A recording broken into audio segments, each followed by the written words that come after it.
My name is Lindsey, and I work here at Arizona State University in Mary Lou Fulton Teachers College.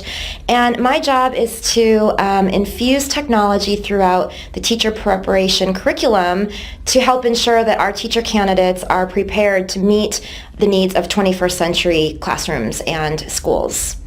My background is I'm a classroom teacher. I've worked at the district office level as a technology integration specialist and instructional coach, and I've done educational technology training at both the statewide level in Arizona and the national level. My master's degree is in educational technology, and I'm currently pursuing my doctorate. As an expert on technology integration in schools, what would you say to teachers who feel like they don't have access to educational technology at their school? You know, I run across teacher candidates and teachers almost on a daily basis who tell me that they don't have technology at their school. And the first thing that I do is I ask them why they think that. And a lot of times the answer is just simply because they haven't seen it. And so then next what I do is I challenge them to go find it.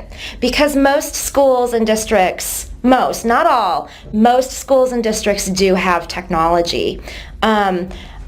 I recommend that teachers ask a minimum of 4 people in their school. That would be the administrative assistant or secretary in the front office who has a bird's eye view of kind of the entire school and the happenings around the school. Most importantly, probably the library media specialist. Third, I think the custodian can be of great help because the custodian knows where things are on a school site. And then fourth, just other teachers besides perhaps the ones that they talk to on a daily basis. How would a teacher go about accessing the tech resources at their school? You know, schools and districts have different ways of disseminating technology. Some of the ways that I've seen or that I know about, some schools acquire technology for a grade level or a content area. And so while a teacher might not see that technology in their classroom or their intern mentor's classroom, it might be at a classroom down the hall. Some schools have technology in a central location, maybe in the library area or a technology kind of area, and then they check technology out to teachers. Sometimes a district has technology at the district office and you have to contact a liaison there to get kind of in touch with how to get check out technology for their classroom use. And sometimes, wait, hang on, I have one more. Oh, yeah, the one that's most important. And then and lots of schools and districts actually have an application process so that teachers can sign up to participate in so much professional development about how to use technology, and then through that experience they earn technology for their classroom. So again, in terms of how to go about acquiring it, I would say, you know, back to the last question, ask the people around you, be persistent in finding out what system your school and district uses, and just continue being tenacious and advocating for technology in your classroom. Thank you. And last of all, what are some common barriers to obtaining technology for classroom use, and how could a teacher overcome those barriers? Well, you know, I just talked about how most schools and districts do have technology available, but there are some barriers as well. And I think the 2 most common barriers, number 1, is that when teachers are operating with a mindset that there is no technology at their school, then there really is going to be no technology at their school for them.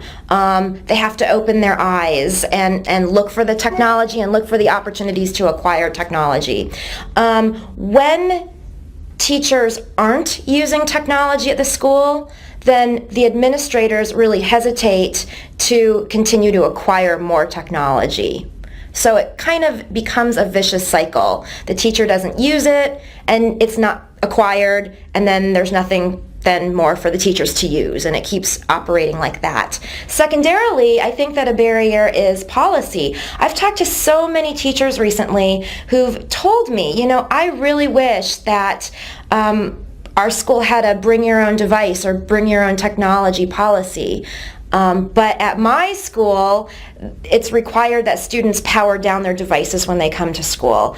I think this is a shame because it's a way, letting students use their own technology is really a way to leverage what they already have. Finally, I would say that there are opportunities outside of schools and district opportunities to acquire technology for your classroom. For example, the Arizona Technology and Education Association, ASTE, has partnered with CenturyLink and formerly Quest for about the past 10 years to offer grants to classroom teachers to acquire up to $5,000 worth of technology in their classroom. And every year, the organization has given away about $100,000 worth of these classroom grants.